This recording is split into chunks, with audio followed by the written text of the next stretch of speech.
Boa noite a todos. Vamos dar início ao estudo da noite.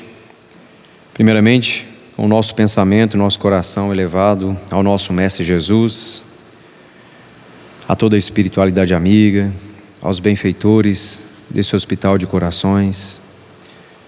Agradecemos pela oportunidade de estarmos aqui reunidos para falar de Jesus, dos seus ensinamentos, para que possamos a cada dia reformarmos o nosso espírito, pois é esse o propósito principal da nossa estadia na terra, que possamos ser corajosos, determinados e trabalhadores da seara do Mestre. Que o Senhor esteja conosco hoje e sempre, que assim seja.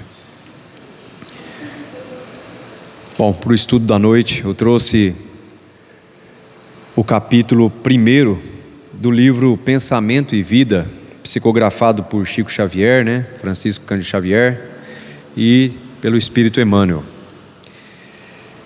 E esse livro já é um manual,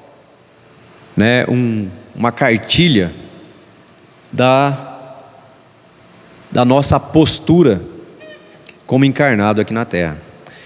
E Emmanuel fala para Chico que é uma cartilha utilizada no processo antes da reencarnação. Os espíritos que se encontram no estado de erraticidade, se encontram no plano espiritual, se preparando para vir para a Terra, é um dos livros que eles leem, é essa cartilha. E após ser solicitado, para que nos auxiliasse aqui na Terra, também foi enviado através do Chico, para que a gente pudesse também nos nortear aqui na Terra. Então, esse capítulo, ele começa, esse primeiro capítulo do livro, ele chama Espelho da Vida. A mente é o espelho da vida em toda parte. Ergue-se na terra para o céu, sob a ágipe do Cristo, a afeição do diamante bruto, que arrancado ao ventre obscuro do solo, avança com a orientação do lapidário para a magnífica luz. Todos nós, ele remete essa fala aqui às origens da humanidade. Então, o homem era extremamente embrutecido e o seu pensamento ainda era 100% extinto, Não tinha as reflexões que a gente tem hoje, os pensamentos, as perguntas, a inquietação de saber de onde veio, por que está aqui, o que a gente está fazendo aqui, o que vai ser da gente depois que a gente sair daqui, para onde que a gente vai. Nos seres primitivos, aparece sobre a ganga do instinto. Nas almas humanas, surge entre a ilusão que salteiam a inteligência e revelam-se nos espíritos aperfeiçoados um brilhante precioso a retratar a glória divina. Então, ao longo do caminhar da humanidade, a gente começa a perceber esses espíritos aperfeiçoados que começam a se destacar na humanidade, com questionamentos, com pensamentos totalmente diferentes do que a gente já havia imaginado, que são essas criaturas que justamente vêm dentro de cada planeta, na verdade, para impulsionar e alavancar o desenvolvimento. Estudando-a de nossa posição espiritual, confinados que nos achamos entre a animalidade e a angelitude, somos impelidos a interpretá-la como sendo o campo de nossa consciência desperta, na faixa evolutiva em que o conhecimento adquirido nos permite operar. Nós nos encontramos hoje como seres encarnados numa escala espiritual. Se a gente contar essa escala de 0 a 100, nós nos encontramos hoje na casa dos 50. O que seria isso? Nós estamos 50% angelical, 50% ainda animalizados. Por isso que nós temos o quê? Essa alternância no nosso comportamento. A gente sai daqui todo espiritualizado, acaba de ouvir uma palestra, toma um passe, sai ali na rua, indo para a nossa casa, dirigindo, de repente alguém nos fecha. E aí, a nossa angelitude já vai lá nos 50% animal. A gente já abre o vidro e já gesticula e fala. Não é assim? De repente a gente já reestabelece de novo a angelitude. Então a gente está nessa escala ainda de alternância, devido ao nosso processo evolutivo. Definindo-a por espelho da vida, reconhecemos-nos que o coração lhe é a face e que o cérebro é o centro das suas ondulações, gerando a força do pensamento que tudo move, criando e transformando, destruindo e refazendo para crisolar e sublimar. Uma característica importante do Espiritismo é nos revelar que o pensamento não é algo individual. Até então nós achávamos o quê? Que o pensamento era algo nosso, íntimo e individual. É aqui na Terra, para outros encarnados. Pode-se dizer que ainda é, né? Porque hoje já tem pesquisas já de transmissão de pensamento. Então, a gente ainda pode dizer que o pensamento é individual aqui na Terra. Mas no plano espiritual, ao adentrarmos o plano espiritual, na nossa passagem, a gente chega lá sem o nosso corpo. E o que é nossos pensamentos é a nossa tela, é a nossa imagem. Por isso que a espiritualidade, quando olha para você, ela vê você, não vê você ali vestidinho, bonitinho, médico, advogado, mecânico, construtor, pedreiro. Ele olha você e vê a sua essência. E a nossa essência é determinada pelo padrão nosso de pensamento. É quem nos define. Nós não somos nem um animal, nem um anjo. Nós somos nosso padrão de pensamento. Então, aí o Espiritismo vem nos revelar que o pensamento não é individual. E não é algo que não tenha efeitos, que seja desconsiderável. O pensamento, ele é uma forma magnética. Nós somos capazes de atrair e de repelir através do pensamento. Todos os grupos, todas as coletividades são interligadas através de padrão de pensamento. Se você vai num bar, aquele ambiente do bar ali tem a mesma sintonia de pensamento. Varia em algumas coisas, mas tem um produto ali similar que faz com que crie afinidade. Da mesma forma que num centro religioso, numa roda de fofoca, seja qual for o grupo, ele tem uma afinidade que é ditada pelo padrão do pensamento. Em todos os domínios do universo vibra, pois, a influência recíproca. Nós não conseguimos nos isolar desse padrão de vibração. É uma troca que independe da nossa vontade.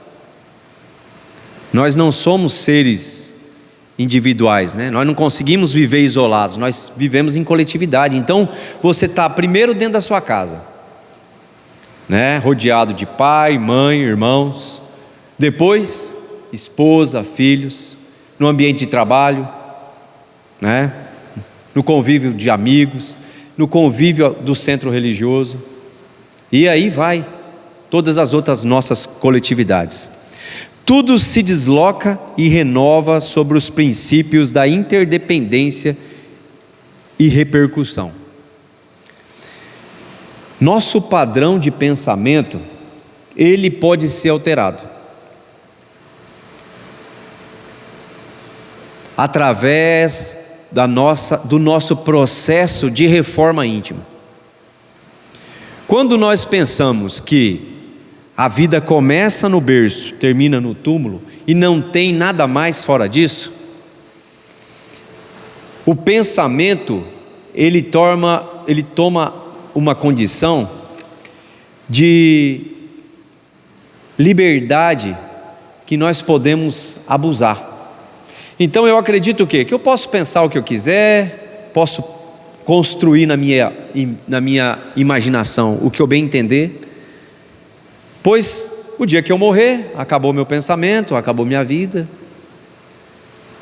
Mas a partir do momento que a gente descobre que nós somos energia, nosso pensamento ele se expande e se desloca. Através do pensamento nós nos unimos e nos repelimos. E o pensamento é o que vai ditar a minha consciência depois de desencarnado.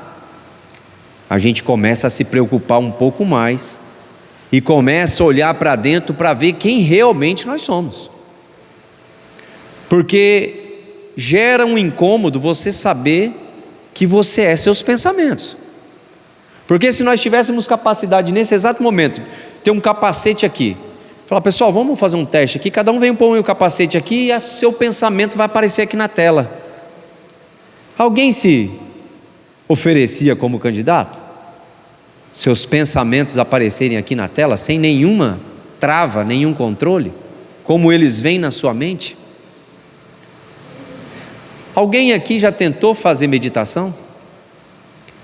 Quando você começa o processo de meditação, é extremamente difícil, porque o seu pensamento ele não quer te obedecer. A sua consciência ela quer impor a você aquela rotina do padrão já conhecido.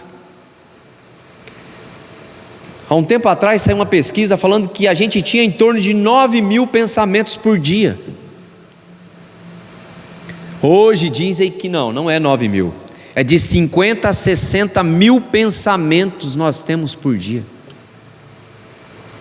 Você imagina o que é você está vendo por que cria padrão? Porque você imagina, de 60 a 50 mil pensamentos, você imagina se 70% disso é um padrão só?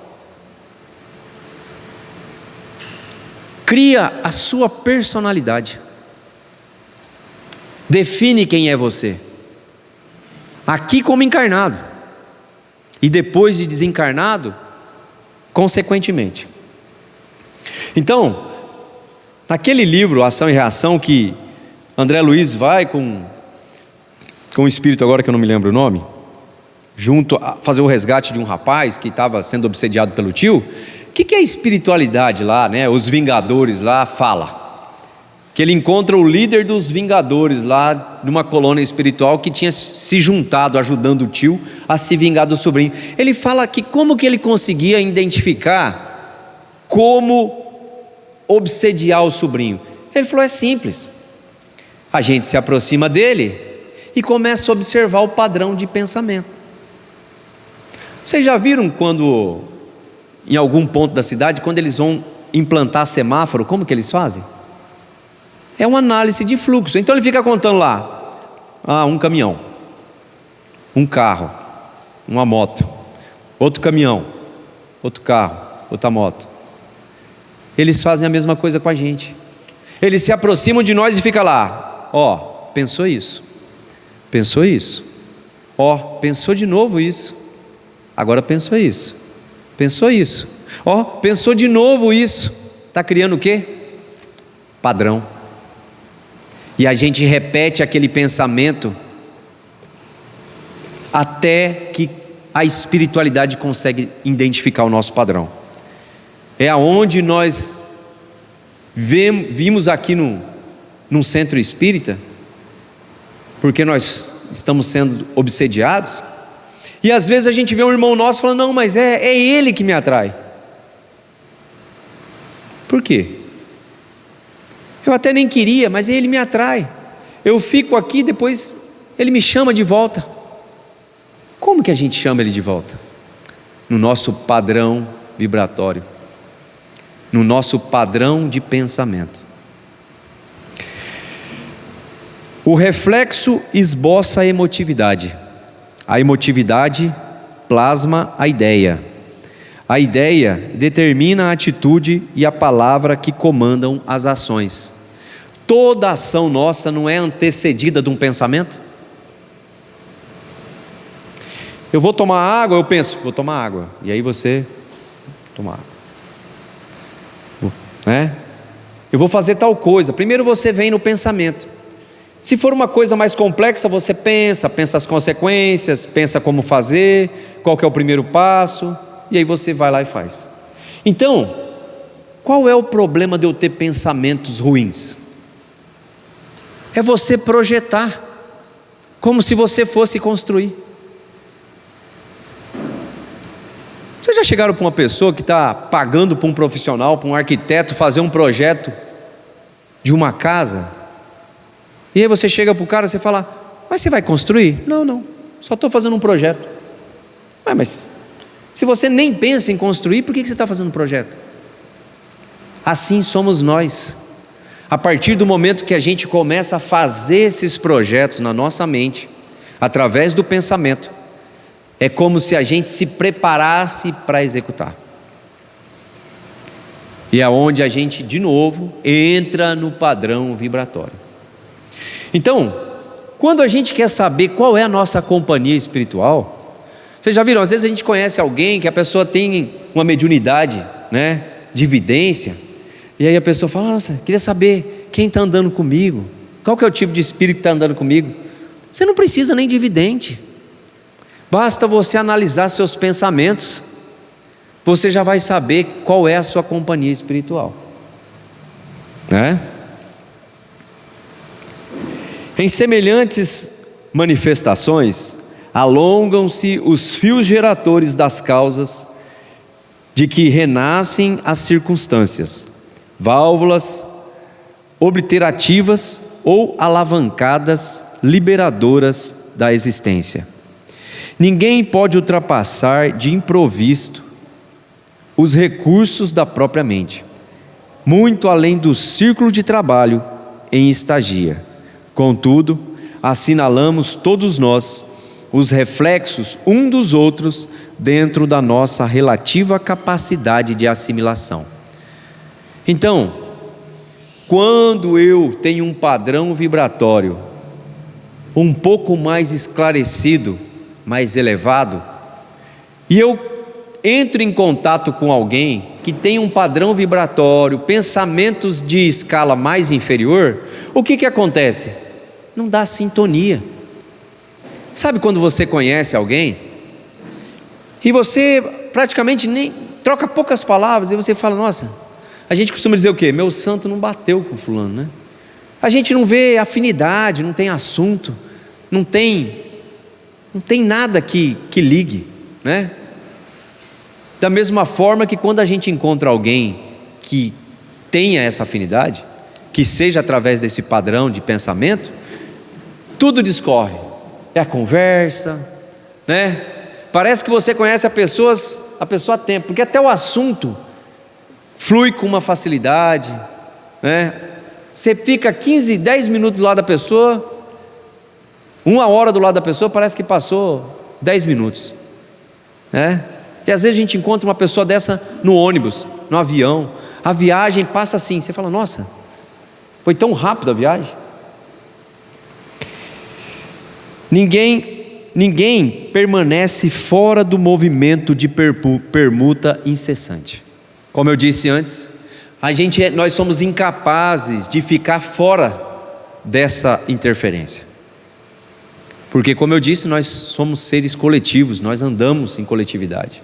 Então nós estamos o tempo todo recebendo essa influência e emanando a nossa influência. Respiramos no mundo das imagens que projetamos e recebemos. Nós respiramos no mundo em que nós criamos, ao ponto de definir a nossa personalidade. Nós somos a nossa criação através dos nossos pensamentos. Nós criamos um padrão que vibra no plano espiritual e vibra no plano terreno. Acaba caracterizando você, aqui na terra, o seu padrão de pensamento. Por elas, estacionamos sobre a fascinação dos elementos que provisoriamente nos escravizam, e através delas, incorporamos o influxo renovador dos poderes que nos induzem à purificação e o progresso. Por que da necessidade do conhecimento? Aquela frase que é tão antiga, né? E é tão sábia até hoje. Conhece a ti mesmo. Se nós nos conhecêssemos, nós estaríamos provavelmente numa situação mais favorável. Nós teríamos menos situações desagradáveis na nossa existência. Porque a capacidade de nos conhecer nos permite nos tornarmos criaturas mais preparadas para a nossa encarnação. O reflexo mental mora no alicerce da vida. Alicerce é a base, é a fundação. O que é uma base de uma vida? É onde você constrói tudo a partir dali. Quando você tem um problema numa fundação de uma casa, dificilmente você consegue resolver. Quando você tem problema na parede, na janela, no telhado, na elétrica, na hidráulica, é fácil resolver. Agora, se alguém for na sua casa e falar: meu amigo, a base da sua casa está cedendo. Ele quer dizer o quê? Derruba tudo e faz de novo, porque não tem como você trocar a base. E ele diz o quê? Que o reflexo mental é a base da nossa vida. Então olha a importância do nosso reflexo mental. Por que se fala tanto no Espiritismo sobre pensamento? Refletem-se as criaturas reciprocamente na criação que reflete os objetos do Criador. Teresa de Ávila escreveu um livro chamado Castelo Interior. E ela, nesse livro, ela relata que o mundo íntimo nosso é como se fosse um castelo. E ela fala que dentro desse castelo tem vários cômodos. Sabe, na sua casa não tem aquele quartinho da bagunça? Que você não tem nem como entrar lá dentro?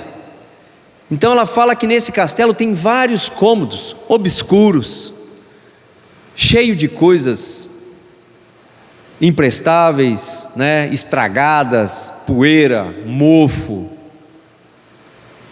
Tem vários desses cômodos dentro desse castelo, no nosso íntimo. Mas tem também uma região central do castelo, muito iluminada, que é onde nós nos conectamos com Deus. Só que, toda vez que nós nos aproximamos dessa região, nós estamos andando por esse castelo, né? Perto desses quartinhos, desses cômodos mais obscuros, mais cheios de tranqueira, e nós resolvemos ir para próximo dessa região central do castelo, aonde tem luz. Ela falou que aparece a louca da casa, batendo panela, fazendo o maior alvoroço para tirar a sua atenção, e você perdeu o foco do que você ia fazer. Só para a gente entender o que seria essa louca da casa, é mais ou menos assim. A gente está aqui no centro espírita, né? E aí a gente está concentrado na hora da prece, e aí a gente respira fundo, a gente até muda a posição na hora de fazer a prece, para tentar se conectar melhor com o Pai. E aí a gente começa a prece: bondoso Pai, Mestre Jesus. De repente vem: nossa, mas será que eu apaguei a luz? E aí você volta de novo: bondoso Pai, Mestre Jesus, estejamos aqui presente. Tinha um boleto em cima da minha mesa, eu não lembro agora se foi pago ou não. Vamos lá. Essa é a louca da casa. A função dela é justamente isso: é tirar a sua conexão, tirar a sua atenção para você não se conectar. Teresa de Ávila conta isso há muitos anos atrás. Se eu não me engano, ela viveu em meados do século XV. Hoje nós temos WhatsApp, rede social, TV, com 400 canais. E o que? Netflix, Disney, Spotify. Então, quando você chega em casa e você fala: poxa, hoje eu vou fazer uma reflexão, me concentrar, fazer uma meditação, para mim fazer uma autoavaliação de mim mesmo. O que acontece? Mas antes eu só vou dar uma olhada aqui, porque acabou de apitar meu celular, só vou ver quem que é. E aí você responde no WhatsApp, mas ele mandou um vídeo, e aí você assiste o vídeo, que te remete a outro vídeo. Parece brincadeira, mas a rede social, o nome mesmo diz, ela é uma rede, para te enredar, para te prender. Vocês já pesquisaram um item na internet? Vocês entram lá e pesquisam lá, cadeira de plástico. O que vai acontecer? Em todos os seus contatos de rede social, toda hora vai aparecer alguma coisa ligada à cadeira de plástico. Então, você demonstrou interesse por aquilo, o que eles fazem? Eles lançam uma rede. Então você vai mandar um WhatsApp e vai aparecer alguma coisa postando sobre cadeira de plástico em promoção. Aí você vai só curtir uma foto no Facebook de um aniversário de um parente, já vai aparecer uma promoção de cadeira de plástico. Vai chegar no seu e-mail, um e-mail lá do Carrefour, com promoção de jogo de cadeira com mesa de plástico. E a hora que você perceber, você está enredado. Se passou meio-dia, você chegou em casa às 7 horas, você ia tirar um tempinho para meditar, a hora que você vê já é 9, está na hora de você tomar banho, jantar, amanhã você tem que acordar cedo, e você foi dormir. Então, essa louca da casa, que Teresa Ávila fala que chega no castelo batendo panela, para tirar a sua atenção e você não ir para o centro do castelo. Aonde é o centro do castelo que Teresa Ávila fala? Nosso coração. Nosso coração está interligado com a nossa mente. Então nós precisamos urgentemente nos esforçar mais do que na época da Teresa de Ávila, que só existia a louca da panela, e agora a gente tem todos esses aparatos. Nos conectar verdadeiramente com o Pai. Através do que? Da meditação. Hoje a gente vê pesquisadores da área da biologia falando para a gente meditar. A gente vê pesquisadores da área da biologia falando em espiritualidade, falando em Deus. Por quê? Porque a tecnologia hoje e a ciência está tão avançada que eles estão chegando no final da pesquisa deles, aonde o quê?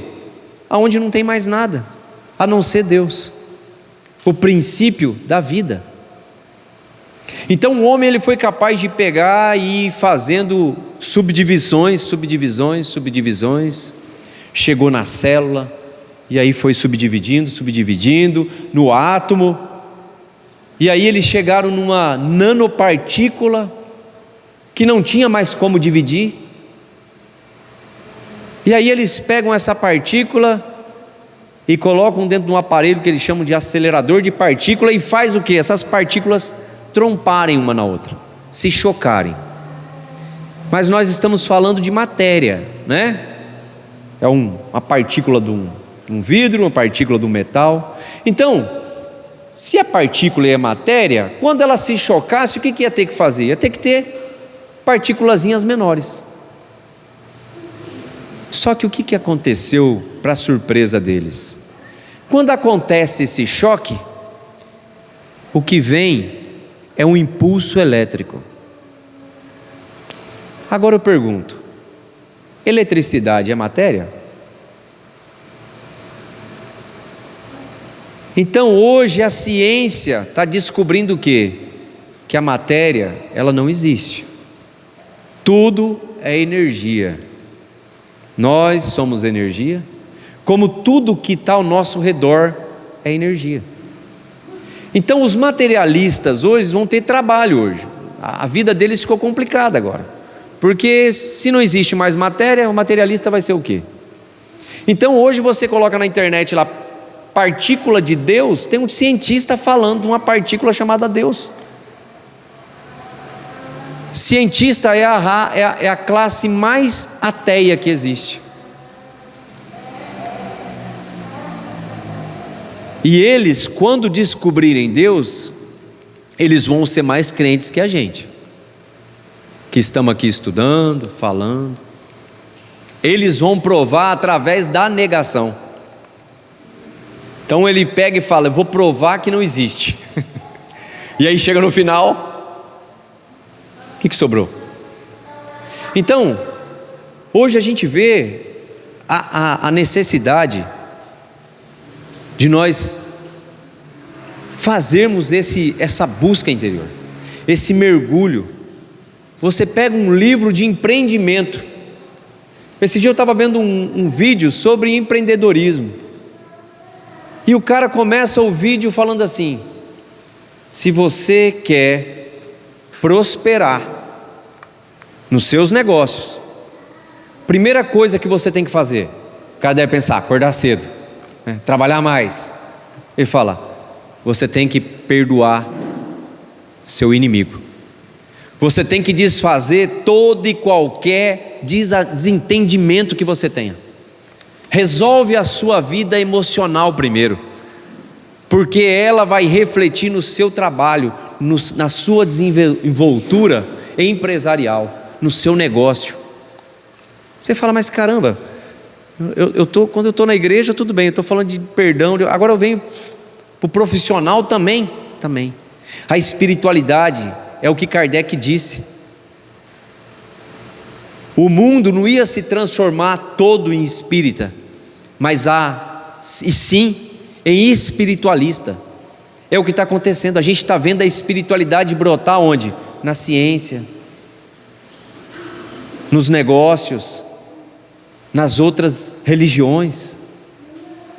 O catolicismo vai continuar chamando catolicismo, mas vai ter um princípio espiritual maior lá dentro. A evangélica também, porque é necessário essas diferenças.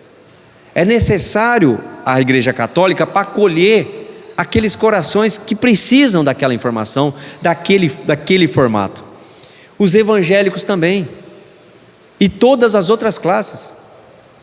Só que a espiritualidade ninguém consegue conter, porque ela é algo que desaflora e não tem como ser contido. É a mesma coisa de você querer conter um rio. Você vai conter ele vai criar uma represa, vai voltar, e uma hora ele vai desaguar. Você pode retardar, mas a gente não consegue evitar.